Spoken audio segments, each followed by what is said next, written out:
Hello friends, welcome to Nisha recipes Tamil. இன்றைக்கி நம்ம சேனலில் கொத்து சப்பாத்தி ரெசிபி எப்படி செய்கிறதுன்னு பார்க்கலாம். ரொம்ப குயிக்காகவே பண்ணிடலாம், ரொம்ப டேஸ்ட்டாகவும் இருக்கும். எப்படி செய்கிறதுன்னு பார்க்கலாம் வாங்க. நார்மலான சைஸில் 3 சப்பாத்தியை இந்த மாதிரி கட் பண்ணி எடுத்து வச்சுக்கலாம். நம்மளுக்கு வேணுன்ற ஷேப்பில் கட் பண்ணிக்கலாம். ஒரு சிஸ்ஸரை வச்சு கட் பண்ணும்போது ஈஸியாக இருக்குது, அதனால் இந்த மாதிரி நான் கட் பண்ணி எடுத்துக்கிறேன். நைஃப்பில் வச்சு கட் பண்ணுறதுனாலும் கட் பண்ணிக்கலாம்.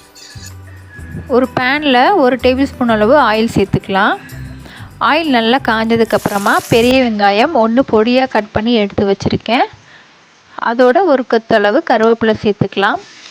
வதங்குறதுக்கு தேவையான அளவு உப்பு சேர்த்துட்டு ஓரளவு நல்லா வதக்கி விட்டுடலாம்.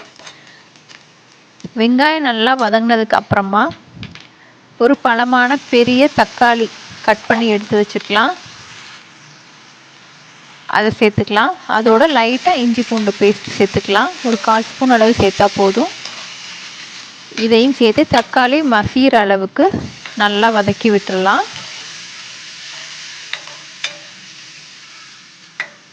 தக்காளி நல்லா மசிஞ்ச பிறகு 2 முட்டை எடுத்துக்கலாம்.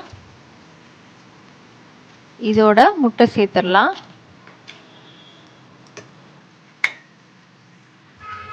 முட்டையை சேர்த்த உடனேயே கிண்டிடாமல் கொஞ்சம் வேக விட்டு இந்த மாதிரி கிண்டும்போது முட்டை நம்மளுக்கு சாப்பிட்றதுக்கு உதிரியாக கிடைக்கும்.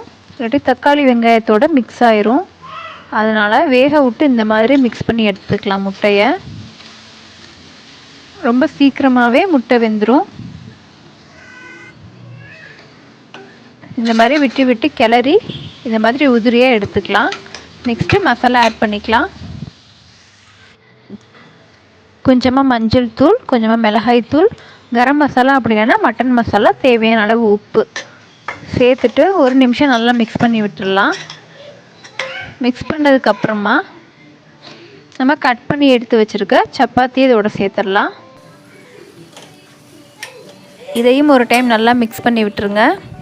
உங்களுக்கு ரொம்ப ட்ரையாக இருந்ததுன்னா லைட்டாக தண்ணி சேர்த்துட்டு கூட நீங்கள் மிக்ஸ் பண்ணிக்கலாம். சாப்பிட்றதுக்கு கொஞ்சம் சாஃப்டாக இருக்கும்.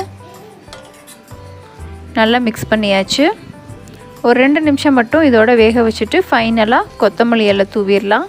அவ்வளோதான், சூப்பரான கொத்து சப்பாத்தி ரெசிபி ரெடி ஆயிருச்சு. காரசாரமாக சாப்பிட்றதுக்கு ரொம்ப டேஸ்ட்டாக நல்லாயிருக்கும். இது போல் நீங்களும் ட்ரை பண்ணி பாருங்கள். இந்த வீடியோ உங்களுக்கு பிடிச்சிருந்தா மறக்காமல் சேனலை சப்ஸ்கிரைப் பண்ணுங்கள், லைக் பண்ணுங்கள், கமெண்ட் பண்ணுங்கள், ஷேர் பண்ணுங்கள். மறக்காமல் உங்கள் ஃப்ரெண்ட்ஸ்க்கும் ஷேர் பண்ணுங்கள். தேங்க்யூ.